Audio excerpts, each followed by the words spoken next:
Help me, Chioma said to Amora. The pin. Amora's phone buzzed during her morning breakfast, the kind of ordinary Lagos Tuesday where nothing should go wrong. She sat in her small but cozy apartment in Yoba, the sounds of early morning traders filtering through her window. The WhatsApp notification made her smile before she even looked at it. Chioma always texted at the weirdest times. But the message wasn't weird. It was terrifying. Chioma, help me, I'm scared, please. Amora's fingers flew across the screen, knocking over her cup of zobo in the process. Amora, Chi, what's wrong? Where are you? Talk to me. The double check marks turned blue immediately. Chioma had read it. But no reply came. Amora tried calling. Straight to voicemail. She tried again. And again. Nothing. She opened Instagram, Twitter, even Facebook. All of Chioma's accounts were silent. She checked Chioma's WhatsApp profile picture, still the same photo from last month at Lekki Beach, both of them laughing in their matching Ankara dresses, arms around each other. But when she looked at the last seen timestamp, her blood went cold. Last seen online 5 years ago. Wetin be this? Amora whispered, her pidgin English slipping out in her confusion. It had to be a glitch. Or someone had hacked Chioma's account. These Yahoo boys were getting too bold. She screenshotted everything, her hands shaking. She was about to call Chioma's mother when her phone pinged again, this time with a breaking news alert from Channels TV. Breaking: body of young woman found in Lekki Conservation Center. Police confirm identity as Chioma Okafor, 26. The phone slipped from Amora's hands, clattering onto the terrazzo floor. The screen cracked, spiderwebbing across Chioma's smiling face. The investigation begins. The Lagos State Police headquarters in Ikeja was a maze of corridors and bureaucracy. Amora sat in the Criminal Investigation Department office, her wrapper and blouse wrinkled from hours of waiting. The ceiling fan squeaked rhythmically. Overhead, barely moving the thick afternoon air. Detective Blessing Okonkwo entered, a sharp-eyed woman in her mid-40s with her natural hair cut low, wearing a crisp police uniform despite the heat. She carried herself with the authority of someone who'd seen too much but still cared too deeply. Detective Okonkwo: Miss Amora Nwosu, I'm very sorry for your loss, please sit down. Detective: I don't understand. I saw Chioma 3 days ago. We went to ShopRite together. She was fine. She was laughing. She bought chin-chin for her nephew. How can she be? Amora couldn't finish the sentence. Detective Okonkwo sat across from her, pulling out a worn notebook. I know this is difficult. But I need you to tell me everything. Start with this morning. The message. Amora showed her everything: the message, the timestamp, the screenshots. Detective Okonkwo's expression grew more troubled with each image. Ms. Nwosu, when did you last see Chioma? Actually see her face to face? I told you 3 days ago. Saturday. We went shopping, then we ate suya at that spot in Ikeja. She was telling me about this guy she met on the dating app. She seemed happy. Nervous, but happy. Detective Okonkwo made careful notes. And before that, when was the last time you saw her? Before Saturday. Amora thought hard. Maybe a week before. We had dinner at her sister's place in Suralea. Why are you asking me this? Because Ms. Nwosu, the detective said carefully, the body we found has been dead for approximately 5 years. The pathologist's report is very clear. The room spun. Amora gripped the edge of the desk. That's impossible, that's mad. I've been seeing Chioma every week for the past 5 years. We talk every day. Check my call logs, check my WhatsApp. Detective Okonkwo called in her colleague Detective Ibrahim and a young tech expert named Tond. For the next hour, they examined Amora's phone, her call records, her messages. The tech expert's face grew increasingly pale. Madam Detective, Tond finally said, his voice shaking slightly. This message, according to the metadata, it was sent on September 19, 2020. 5 years ago. At exactly 8:47 a.m. But I received it this morning at 8:47, Amora protested. Yes. Somehow, this message has been suspended. Trapped in transmission for 5 years. I've never seen anything like this. It's not possible with our current technology, but the server logs don't lie. Detective Okonkwo leaned forward, her eyes intense. Amora, I need you to think very carefully. 5 years ago. September 19, 2020. Where were you? Where was Chioma? The date crashed into Amora's consciousness like a downfall bus at full speed. September 19, 2020. The Obudu Mountain Resort trip. The trip where everything went wrong. Amora's hands began to tremble violently.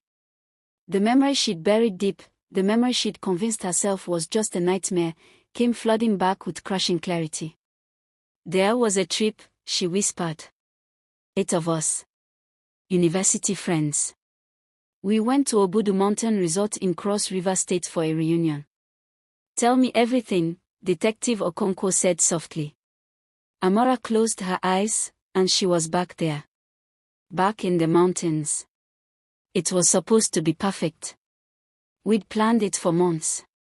Me, Chioma, Ngozi, Funk, Adiz, Kemi, Toloni, and Bimp. We were celebrating Chioma's engagement. Her fiancé had just proposed, and she was so happy. So full of life. What happened on September 19th? We took the cable car up to the mountain resort. It was beautiful. The view was incredible. We were taking pictures, laughing, planning Chioma's wedding. That evening, we decided to explore the nature trails. There was this path that led to a waterfall. Chioma wanted to see it so badly. Amora's voice cracked. We were walking in pairs. I was with Ngozi. Chioma was behind us with Funk. It was getting dark. The path was narrow. And then, we heard a scream. Detective Okonkwo waited patiently. When we turned around, Funk was alone. She was hysterical, pointing down into the ravine. She said Chioma had been right beside her, and then she just wasn't. Like she'd vanished. We looked over the edge, but it was too dark. Too steep. We called and called, but there was no answer. What did you do? We called the resort security immediately. They brought search teams. We looked all night. By morning, the police came. They searched for 3 days. Used dogs, helicopters, everything. They found her phone at the edge of the cliff, screen cracked, battery dead. But nobody. No trace of Chioma. Just gone. But you said you saw her on Saturday. Amora looked up, tears streaming down her face. Yes, 2 months after she disappeared, she just came back. She showed up at her mother's house in Enugu. She was thin, had some injuries, but she was alive. She said she'd fallen into the ravine, been unconscious for days, and some local villagers found her and nursed her back to health. She couldn't remember much. The doctors said it was trauma. Selective amnesia. Her family was just so grateful to have her back that nobody questioned it too much. We all moved on. Life went back to normal. Detective Okonkwo and Detective Ibrahim exchanged a long, meaningful look. Ms. Nwosu, Ibrahim said gently, we need to show you something. He opened a folder and carefully placed several photographs on the desk. Crime scene photos. Despite the decomposition, despite the 5 years of exposure to elements, Amora recognized everything. The yellow Ankara dress with the purple flowers, the one Chioma had been wearing on the mountain. The silver engagement ring on the skeletal finger. The small tribal mark on the jawbone, the same marks Chioma's family had given her as a child. The dental records confirm it, Detective Okonkwo said quietly. The woman we found at the Lekki Conservation Center yesterday is Chioma Okafor. She died approximately 5 years ago from blunt force trauma and exposure, consistent with a fall from a great height. But the conservation center is in Lagos. Amora said numbly. We were in Cross River State. How? We are still investigating that. But Miss Nwosu, I need to ask you something difficult. After Chioma came back, did anyone else see her? Did she go back to work? Did she see other friends? Did she visit other family members? Amora opened her mouth to say yes, of course, everyone saw her. But the words died in her throat. Because now that she really thought about it. I don't know. I saw her all the time. We talked every day. But she never came to group hangouts anymore. She said she was busy. And when I invited other friends to join us, she always had an excuse. She said she was having anxiety issues after the accident, needed to keep her circle small. Did she ever eat when you went out? Amora's heart stopped. She said she was on a diet. For the wedding. She was always sipping water or tea. And photos. Do you have recent photos with her? With shaking hands, Amora scrolled through her phone gallery. 5 years of photos. Hundreds of selfies, group shots, candid moments. But as she looked closer, she realized something impossible. Chioma wasn't in any of them. In every photo where Amora remembered Chioma being there, there was just empty space. An extra chair at the table. An extra glass of wine. Amora's arm extended around nothing. No, Amora whispered. No, no, no. This isn't real. I have videos. I have voice notes. She played a voice note she'd saved from last week, Chioma laughing about something funny. But when the audio played, it was just Amora's voice, talking to silence. The room tilted. Amora gripped the desk, fighting the urge to vomit. Ms. Nwosu, Detective Okonkwo said gently, trauma affects people in different ways. You lost your best friend in a terrible accident. Sometimes, the mind finds ways to cope. Ways to delay the grief. You think I'm mad, Amora said flatly. You think I imagined 5 years of friendship. I think you loved your friend very much, the detective said. And I think something happened that science can't explain. That message you received this morning. It was real. We verified it. Somehow, Chioma reached out to you from beyond, and that connection kept her close to you in ways we don't understand. Amora left the police station in a daze. The Lagos sun beat down mercilessly as she walked through a Ikeja, not knowing where she was going. Okada riders honked at her. Street vendors called out their wares. Life went on around her while her world collapsed inward. She found herself in front of Chioma's apartment building in Lekki. The place where they'd had movie nights every Friday. Where they'd cooked jollof rice and argued about who made it better. Where they'd stayed up all night talking about dreams and fears and future. But the building looked different in the harsh afternoon light. The paint was more faded than she remembered. The security guard at the gate was different, an older man who looked at her with confusion when she asked about Chioma Okafor in flat 3B. Madam, nobody has lived in that flat for over 4 years.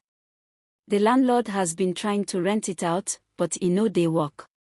People say the place they haunted. Amora pushed past him, running up the stairs. The door to flat 3B was padlocked, covered in dust and cobwebs. Through the window, she could see an empty apartment. No furniture. No life. Just abandonment. Her phone buzzed. Chioma. Amora, please don't be afraid. With trembling fingers, Amora typed back. Amora, what are you? Are you a ghost? Have I gone mad? Chioma, I don't know what I am. All I know is that when I fell from that mountain, when I felt my life slipping away, the only thing I could think about was you. I tried to send you that message, help me, but my phone died before it could go through. Or maybe I died before it could go through. Amora, so for 5 years you've been dead. And I've been talking to a ghost? Chioma, not exactly. I think I've been trapped. Between the moment I sent that message and the moment you received it. Time works differently when you're not alive. For me, it's been like living in a dream. I could see you, be with you, but I couldn't touch anything. Couldn't affect the physical world. Only you could see me. Only you could hear me. Amora, why? Why me? Chioma, because you're my sister. Not by blood, but by choice. Because when I was dying on that mountain, alone and terrified, you were the only person I wanted to save me. And somehow, that connection was strong enough to keep me tethered to this world. To you. Amora slid down the wall, sitting on the dusty corridor floor. Amora, the police found your body at Lekki Conservation Center. Not at the mountain. How? Chioma, I don't fully understand it myself. But I think when you came to Lagos for work last year, when you started spending more time here, I followed you. Not consciously. But my connection was to you, not to the place where I died. So somehow, my body moved too. Or maybe it was always here. Maybe the mountain was just where my spirit got trapped. Amora, this doesn't make sense. None of this makes sense. Chioma, death rarely does. But Amora, listen to me. I need you to understand something. These past 5 years, they weren't fake. What we shared was real. The conversations, the laughter, the comfort we gave each other, that was real love. Real friendship. Just because I wasn't physically alive doesn't mean I wasn't there. Tears flowed freely down Amora's face now, dropping onto her phone screen. Amora, I should have saved you. I should have found you on that mountain. Chioma, you did save me. Just not in the way you think.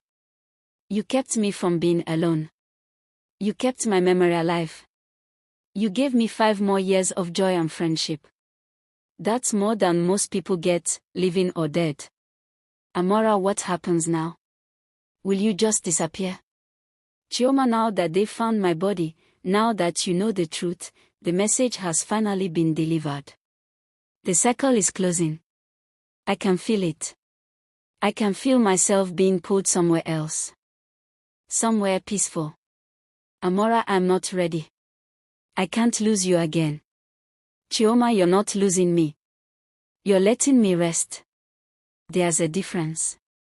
And Amora, you need to live. Really live. Not in the past. Not with ghosts. You've spent 5 years taking care of me without even knowing it. Now it's time to take care of yourself. Over the next few days, Amora began the painful process of accepting the truth. She reached out to the other women from that mountain trip: Ngozi, Funk, Adiz, Kemi, Toloni, and Bimp. Their reactions confirmed everything. Ngozi broke down crying, admitting she'd been worried about Amora for years. We all thought you were in denial, she said over a video call. After Chioma died, you kept talking about her in present tense. You'd say Chioma and I went to the movies. Or Chioma thinks I should apply for that job. We didn't know how to help you. The therapist said to let you grieve in your own way. Funk, who had been the last person to see Chioma alive, was haunted by guilt. I should have held on to her. The path was narrow, and I was walking ahead. I heard her gasp, and when I turned around, she was just gone. Like the mountain had swallowed her. I've never forgiven myself. They all met in Lagos for a memorial service, a real one this time. At Chioma's mother's house in Oja, they sat in a circle, shared memories, cried together, and began the healing process that should have started 5 years ago. Mama Chioma, a strong Igbo woman who had never stopped wearing black, held Amora's hands. My daughter loved you like a sister. When she disappeared, I knew she was gone. The mother knows. But I also knew that part of her stayed with you. I could see it. You carried her spirit with you all these years. Thank you for not letting her be forgotten. Detective Okonkwo called with updates.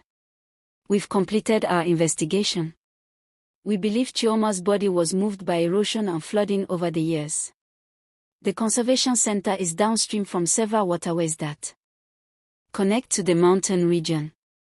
It's rare, but not impossible.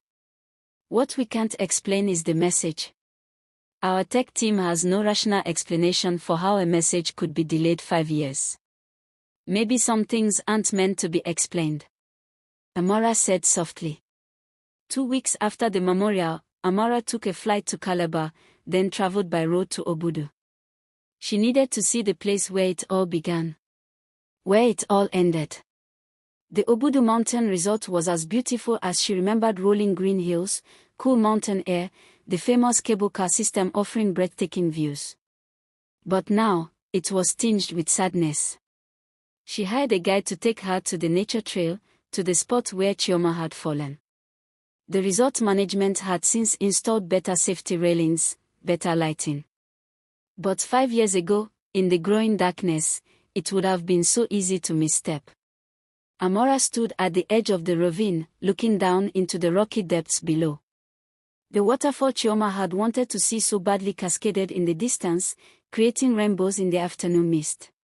She pulled out her phone. One last message. Amora, I'm here, Chi, at the place where you left.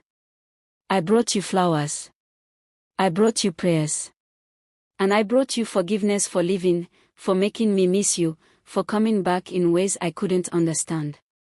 For a long moment, there was no response. The message showed as delivered, but the check marks didn't turn blue. Chioma wasn't reading it. Then, her phone buzzed one final time. Chioma, thank you for coming. Thank you for everything. Look up. Amora looked up from her phone, and her breath caught. A butterfly, brilliant orange and black, the kind Chioma had always loved, landed on her outstretched hand. It stayed there for a perfect moment, wings opening and closing gently, before flying off toward the waterfall, dancing in the spray of mist and light. When Amora looked back at her phone, Chioma's profile picture was fading. The image of them together at Lekki Beach, arms around each other, slowly dissolved into the default grey silhouette. The last seen timestamp flickered once, twice, then changed. Last seen online just now. And then, as if the universe was releasing a breath it had held for 5 years. This account no longer exists. Amora placed a small memorial stone at the spot engraved with Chioma's name and the words "Forever my sister." She poured libation, speaking the traditional Igbo prayers her grandmother had taught her, asking the ancestors to welcome Chioma home. As she walked back down the mountain trail, she felt lighter. The grief was still there, would always be there, but it wasn't a weight anymore. It was a reminder. Love doesn't end when someone dies. It just changes form. On the cable car ride down, she looked out at the vast green mountains stretching endlessly before her. She thought about all the conversations she'd had with Chioma over the past 5 years. Real or imagined, physical or spiritual, they had shaped her. They had kept her going through difficult times. They had made her laugh when she wanted to cry. Maybe that's what ghosts really are, she thought. Not scary apparitions or vengeful spirits, but love that refuses to let go. Memories that take on a life of their own. The parts of the people we've lost that we carry forward with us. Back in Lagos, life slowly returned to something resembling normal. Amora went back to her job at the tech startup in Victoria Island. She reconnected with the friends she'd been neglecting. She even went on a few dates, though nothing serious. But she also made changes. She started volunteering at a grief support group in Ikeja, helping others who had lost loved ones. She found purpose in sharing her story, even if she left out the part about the supernatural. Most people wouldn't believe it anyway. She moved out of a small apartment in Yoba into a larger flat in Ikoyi. Fresh start. New memories. But she kept one photo on her nightstand, the last real photo she had of Chioma, taken the day before the mountain trip. Chioma was laughing at something, her eyes bright with life and joy. 1 year later, On September 19, exactly 6 years after Chioma's death, Amora received a message from an unknown number. Unknown, good afternoon. This is Chioma's sister, Adana. I'm sorry to disturb you, but I wanted to thank you. We finally laid Chi to rest properly. The funeral was last month in Enugu. I know you couldn't make it, but I understand. You gave us closure. You helped us find her. You gave us the chance to say goodbye. Thank you for being her friend. Thank you for never forgetting her. She loved you so much. Amora smiled through tears and typed back a reply. Amora, she was my sister. Sisters never forget. Please know that she's at peace now. I'm certain of it. As she hit send, her phone glitched for just a moment. The screen flickered, and she could have sworn she saw Chioma's old profile picture flash across it just for an instant. Chioma, smiling that brilliant smile, wearing her yellow Ankara dress with purple flowers, looking happy and whole and alive. And then it was gone. But Amora wasn't sad. Instead, she felt a warmth spread through her chest. She opened her balcony door and stepped out into the Lagos evening. Below, the city hummed with live Danfo buses honking, vendors calling out, music blasting from a nearby bar, the smell of suya and pepper soup drifting on the breeze.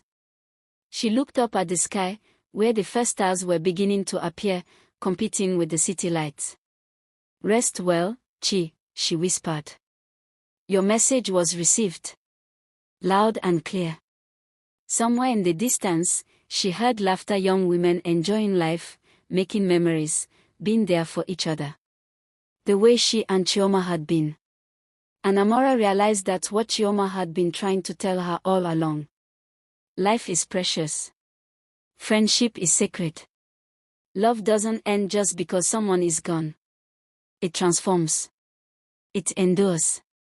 It echoes across time and space and even death itself. Some messages, Amara thought, are worth waiting for. Even if they take 5 years to arrive. Even if they come from beyond the grave. Even if they're just saying, I was here. I mattered. You remembered me. And that made all the difference. The WhatsApp group.